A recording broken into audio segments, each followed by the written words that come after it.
I now have the pleasure of introducing today's commencement speaker.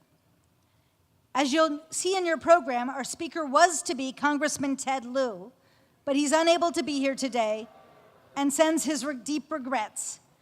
In lieu of Congressman Lieu, we are delighted to have UCLA Chancellor Jeana Block, who has agreed to deliver our commencement address. Let's give him a huge round of applause for that. We are so fortunate to have him with us today because Chancellor Block truly embodies the virtues of wisdom, public service, and great talent combined with equally great decency that I spoke of earlier.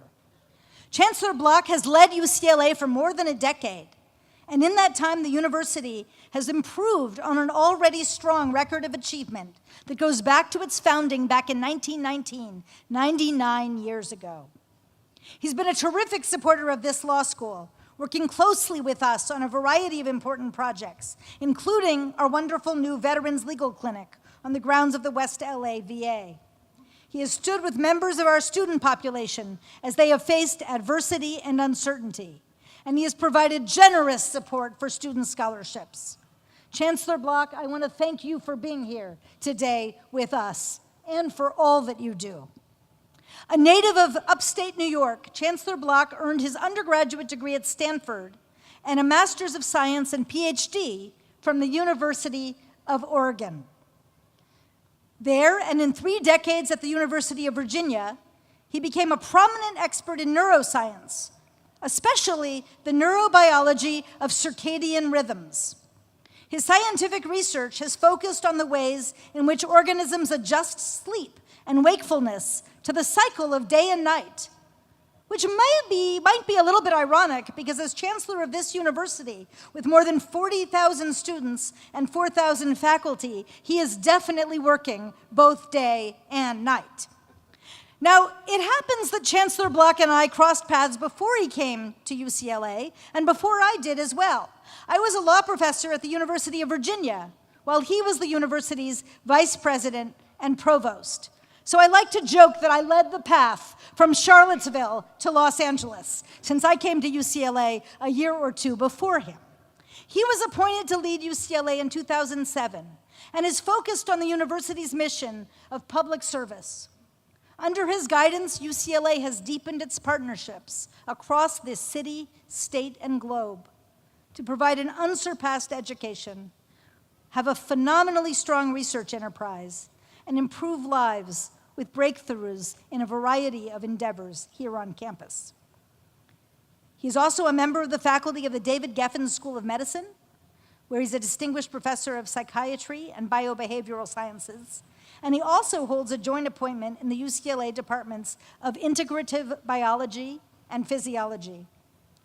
Under his watch, UCLA has become literally the most popular university in the nation. More people apply to school here every year than any other school in the country. Perhaps the usually present Los Angeles sunshine has something to do with it, but that was here before Chancellor Block, as was our great sports tradition and our excellent law school. And he has made all of these things even better. It is truly an honor to have him with us today. So please join me in welcoming Chancellor Jeana Block.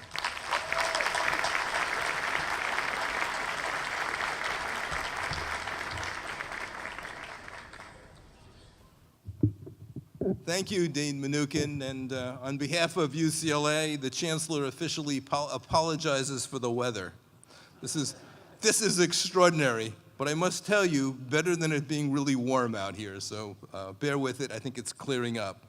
So I'm really proud to be with you today and say welcome from all of us at UCLA, and especially to the UCLA graduating class of 2018. I say a hearty congratulations.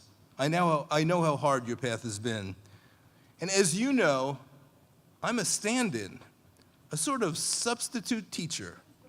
So I implore you, be nice to the substitute, because I still feel guilty how I treated my 3rd grade substitute teacher, Mrs. Kolbeck. I was bad, mean, in fact, and I did not listen to my substitute teacher.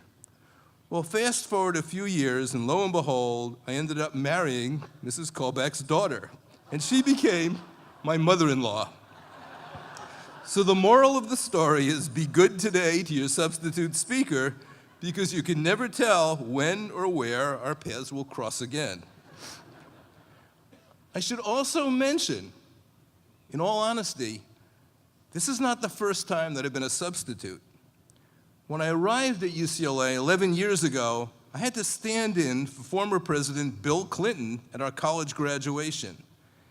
And I will never forget, at the beginning of my speech, and this was in Pauley's huge arena, someone yelled out, "You are no Bill Clinton."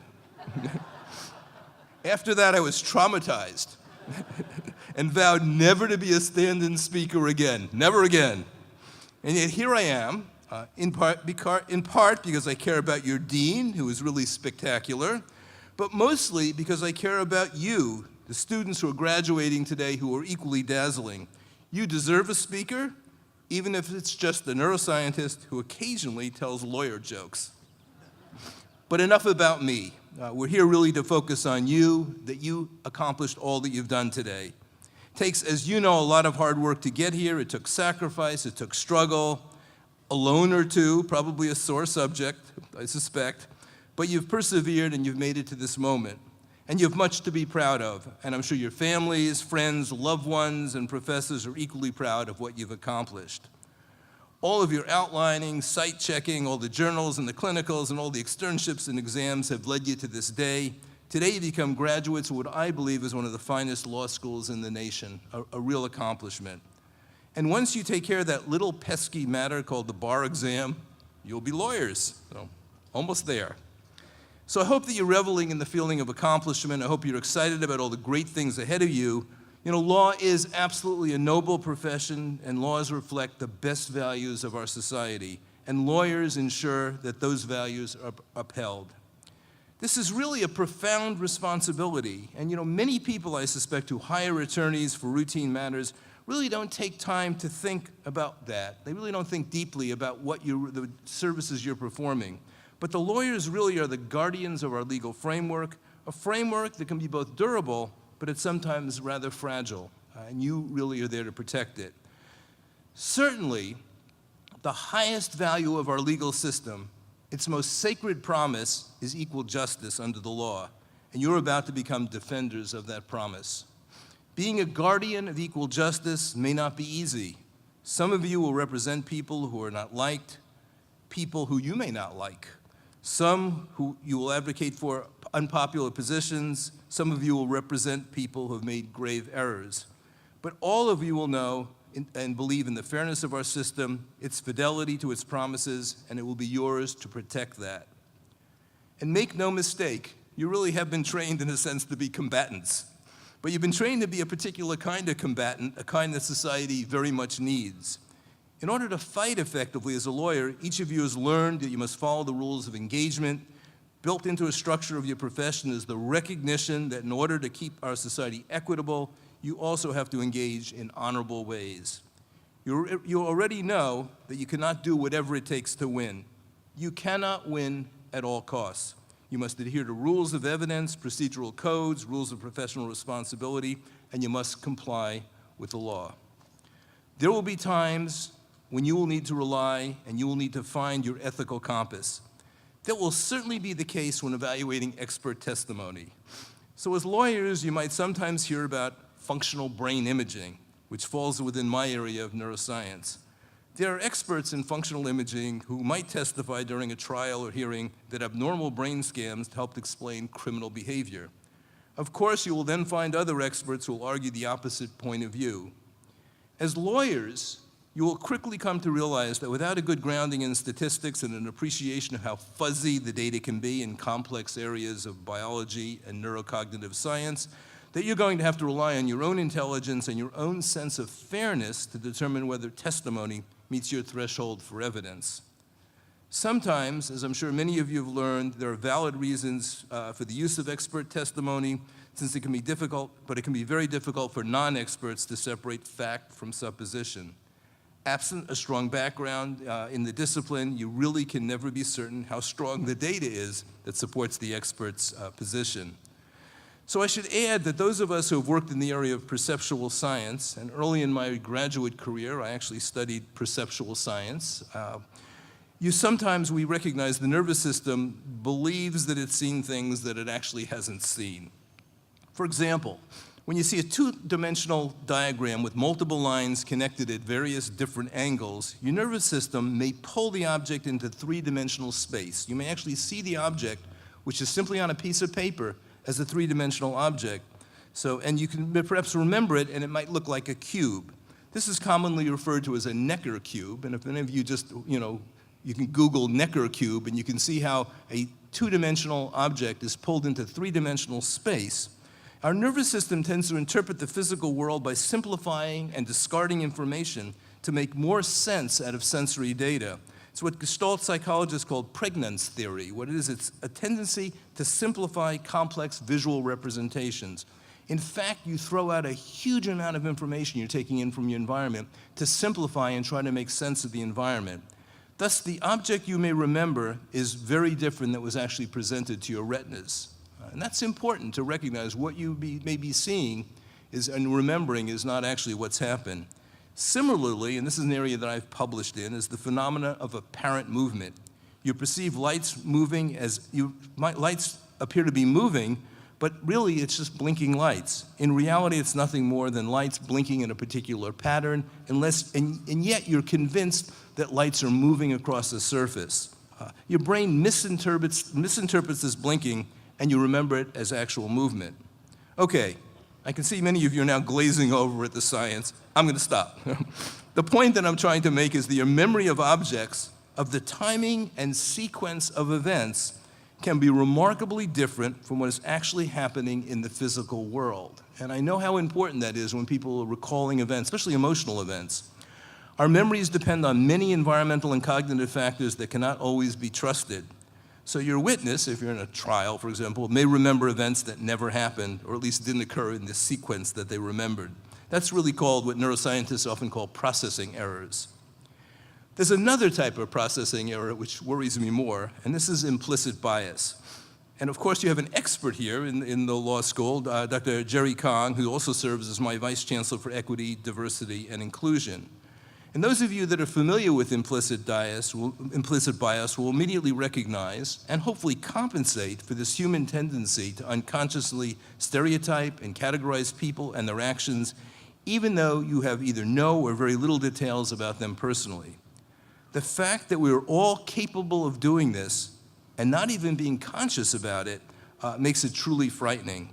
They can lead to discrimination in hiring these biases, as well as serious witness and juror bias in legal proceedings, and it can affect every aspect of your professional life as an attorney. So implicit bias is something we spend our whole lives compensating for, admitting that we have biases and then compensating. But these are really often unconscious, which makes them so difficult to combat. So there's much to be concerned about and many reasons to be vigilant, and we all must strive to rely on what we know unequivocally to be true.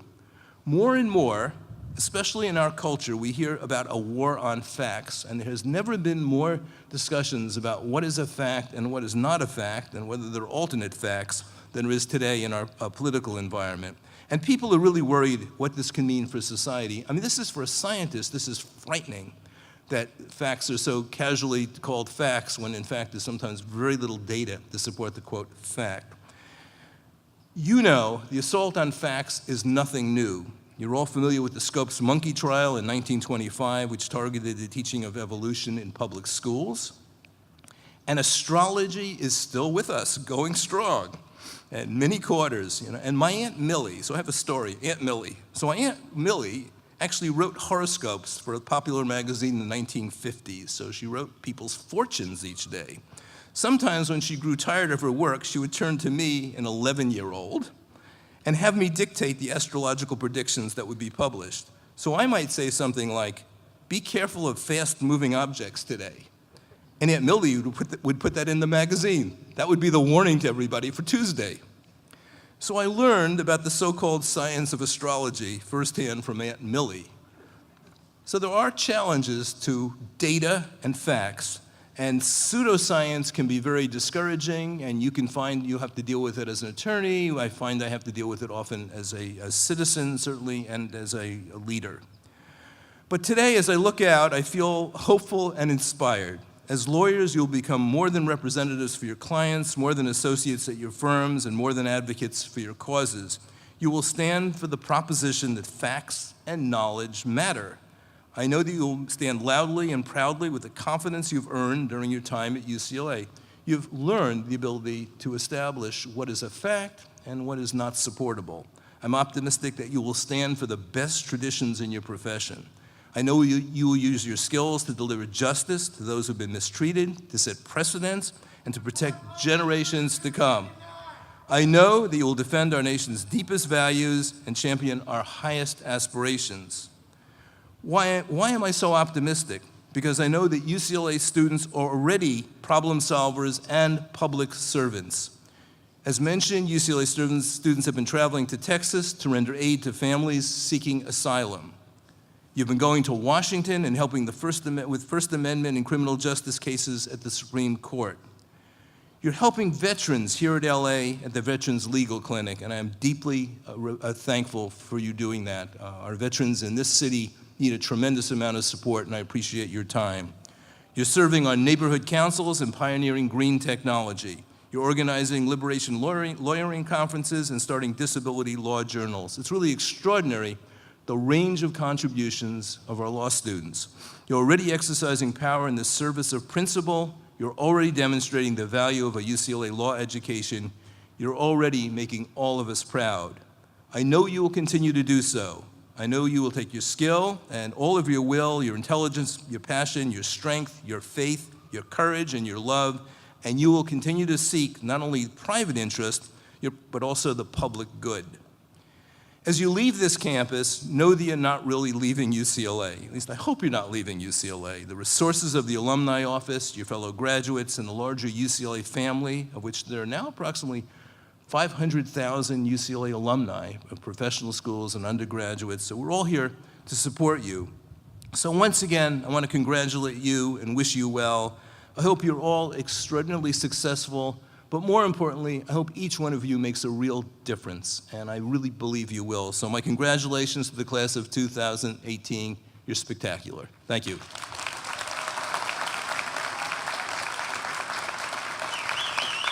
Thank you, Chancellor Block. As a token of our appreciation, the class of 2018 would like to present you with this UCLA Law Class of 2018 sweatshirt. Oh. It's great. Thank you so much. Thank you. It is now my pleasure to introduce the JD class speaker.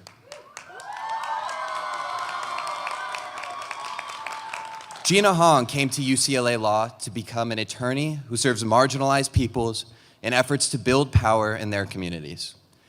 While at UCLA, Gina worked toward this goal by serving on the boards of the Women of Color Collective and the National Lawyers Guild UCLA chapter, and also by chairing an El Centro student clinic. As a student, Gina also worked with legal organizations in Los Angeles who are actively working with community organizers to affect social change, such as the Los Angeles Center for Community Law and Action, where she'll be working next year as a housing attorney tackling gentrification and housing discrimination. All right.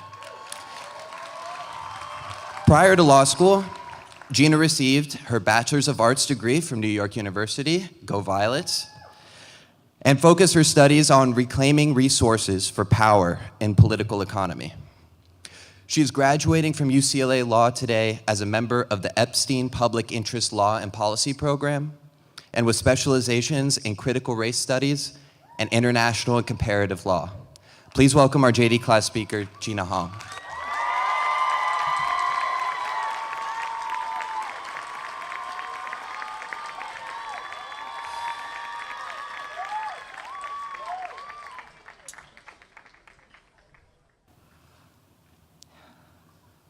Good afternoon.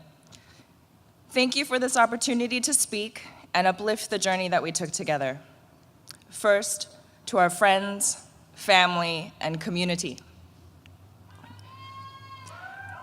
You are the reason why we are here, the motivation that propelled this journey in the first place.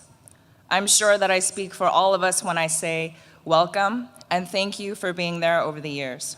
I am so looking forward to jumping into your arms and celebrating diploma in hand as soon as the ceremony is over. But in this moment, I would like to turn and offer these remarks specifically to my peers, the 2018 graduating class of Juris Doctors at UCLA Law. Not only because I'm fiercely proud of what we accomplished, but also because I want to honor these years by memorializing what we did. But what exactly did we do? What was law school like? I am sure that some of you have had to answer questions like this when speaking to people who are not in law school. What is an outline? What are sections? Why do you call them gunners? Why is legal reasoning different from other reasoning? If you join an institution and let it mold you, sometimes it is difficult to articulate how that change actually happens. It's kind of like growing a plant. You don't notice how it grew, but one day you're surprised to see that it did indeed grow into the shape of a lawyer. But if we were to slow down and try to describe how we grew, what would we say? What was going on in contracts and clinics? What exactly did we do? The short answer is we learned to take care of other people. We learned how to put other people's problems before our own and do everything that we can to solve those problems. We read hundreds of cases, meaning we listened to hundreds of stories about all kinds of people, individuals, groups, communities, each yearning to solve their problems, often desperately, often unsuccessfully. In reading cases, we learned it is our job to help others seek peace, to take on the responsibility of being someone's representative.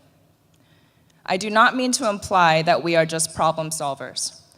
I mean to say that in a world where injustice and violence are everywhere, where trauma and oppression, such as white supremacy, capitalism, and patriarchy, touch absolutely everything, while kindness and courageous love seem rare, the hundreds of us that walk this stage today have committed to the difficult work of caring for others. We learned how to provide that service. Because you see, regardless of the setting or the reason, if you are representing someone, you are working with them to support their goals. That is an incomparable experience, and an extremely valuable one. Representation is social at its core. It can be empathy in action. It ties people together and can make or break the lives of everyone involved. Now, this does not mean that we occupy some moral high ground, or even that we are actually best suited to solve our clients' problems. The only thing this means is we know it makes us more whole to take care of other people. We make ourselves better by being beholden to others. We know this to be true because we have had the privilege to feel this for 3 straight years. That feeling of finishing a declaration with a client, that feeling of imagining how to apply a case you read in class to your future work, that feeling, that rush of researching and writing on a topic that you know will thrill readers and actually impact their lives or worldview. And of course, my personal favorite, that feeling of exquisite satisfaction in winning a case, landing a settlement, or closing a deal and turning to your clients and colleagues with a smile. We know that this makes us better, and makes us better because this is the feeling of acting on empathy through long hours, sweat, and tears. I have been chasing after this feeling. During our first year at UCLA, Erica Huggins came to speak at the law school for a film screening. She said then, while reminiscing about Fred Hampton, that if you find somebody like Fred, someone who is full of light and joy and a willingness to serve the people, you hold on to them. I taped her words to my locker door and came back to them every time I needed a reminder of the great privilege I have to learn with all of you how to serve others. How fortunate are we to be able to do this work for 3 years? I am so proud of what we did and how we grew, and words truly cannot express how much I cherish what we learned, because to do this in these times is not a small thing. To be a lawyer in these times is not a small thing. To be rigorous and accountable in caring for other people in these times is not a small thing. By these times, I mean that in the first semester of our 2L year, current President Trump was elected. In second semester, President Barack Obama's administration officially ended. Some of us celebrated, some of us wept, some of us felt relieved, some of us felt terrified. It became impossible to remain neutral. And some of us even fought each other on this campus and in the classroom. Why wouldn't we when it is our duty to fight? It is our duty to fight not merely for our ideas, but for the hundreds of people we will serve as attorneys. It is our job to know how our clients' lives are intimately connected to the policies and actions of the state. It is our job to know how to respond to crises and understand the stakes. So we fought. We exercised our skills. We became advocates. I returned to those words taped on my locker door time and time again. I called on my ancestors and fought hard time and time again. I thought of my sisters, and I fought even harder. Now, I want to be clear about something. To me, this does not mean at all that our journey together has been marked by our differences. It means that we trained together. We practiced together. This was rehearsal. This was pre-season. Because you cannot test your limits in an echo chamber. You cannot make mistakes, learn from them, and try again in an echo chamber. You cannot challenge yourself and be bravely vulnerable with new ideas in an echo chamber. That is not where we go to learn. That is not where I go to educate myself. And we had a phenomenal education, not just because of curriculum or faculty, but because of each other. And so because we have learned together, I am both enlightened by and indebted to each one of you. You enriched my training. I hope for those of you whom I personally struggled with, and for those of you whom I struggled against, that I enriched your training too. Thank you for teaching me. I trust that feeling of fighting for what we believe in on this campus and in the classroom is just a taste of the light, joy, and growth we will experience throughout our careers. And I celebrate today how ready we are to struggle with each other out there in courts and conference rooms with our clients by our side. I look forward to growing with you in the future. What an exciting time to train. What an exciting time to be an attorney, to roll up our sleeves and start this next chapter. Because this is going to be incredible. This is going to be not only a satisfying career, but strides toward a brilliant and worthwhile life. Although today marks an end, a divergence in our collective paths, we are really just getting started. And I cannot wait for what is to come. I cannot wait to catch up in months with some of you in years and hear all about the work you have done, all the precious lengths that you went to serve your clients. I'll host the dinner party if you promise to bring the dessert to go with the stories about how you grew into a remarkable attorney. I'll be listening with rapt attention and probably be taking notes, as long as you let me continue to learn from you. Until then, thank you for this chance to express my gratitude and appreciation for you all. Congratulations to us. Thank you.